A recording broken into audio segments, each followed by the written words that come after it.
How's it going, guys? This is Paco. Today I'm going to be talking about how to set up a satellite campus the way we do. A little buzz. The buzz? Yeah, it's like a. Watch. Don't play real quick. I don't know if you guys can hear it on the microphone, but I hear it. And you know what? Just going from the beginning up until right now, there's been a huge progress in the way we do setup. You know, the crew that comes set up is just four of us in the beginning, then it starts growing into setting up a different room. It starts growing to everyone else and all the volunteers that come in and set up everything else. Production aspect of the satellite campus. We just did a couple of things, and we got to make sure that we never just miss these things, because this is the basics.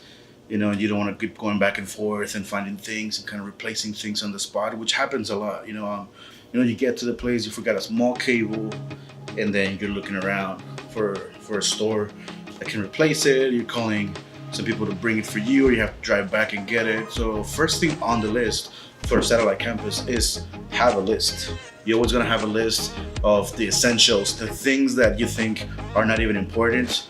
You don't want to miss those little things, because it's just a time waster, makes everything a little bit more complicated than it should be. Point number one, make a list. Don't forget your essentials. Point number two would be preparation. With the pre-show, we have a countdown. We have the main title graphics. We have the worship set. We have the motion backgrounds prepared for each song already. We have all the lyrics set up with the right template, the right font. Make sure that everyone can see it.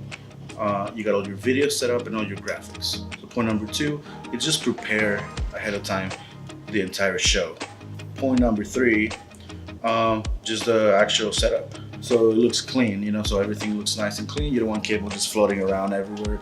And so at this point it would be just the cleanliness and organization of your setup. You want to be as clean as possible. Production, as I always say, we're supposed to be invisible. We're supposed to make sure that people feel the experience, but they don't notice the details. Point number four, the actual event. During the actual event, you just want to be prepared. You want to know the songs that are coming up. You want to know your set list. We work together with the coordinators. We work together with the sound.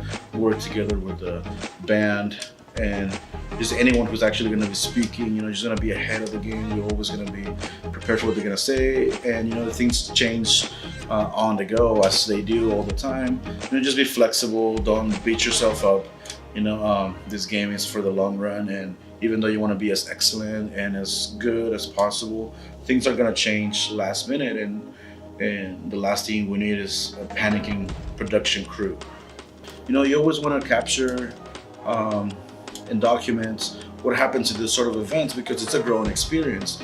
The first service that we started here 7 months ago, it took us about 2 hours, 2.5 hours to just work out the actual setup, besides the loading and unloading, just bringing things here and making sure that everything was ready, preparing. Like the actual setup of cables and everything just took a long time. We didn't know the space, we didn't know the environment, we didn't know the people we're hanging out with, and it was just tiring, and it was just way harder than it should be. When you document on paper or on video, and you're just showing the progress, you realize how much you've grown, and you just get the hang of it, and you just see kind of the growth. You see the growth and progress, and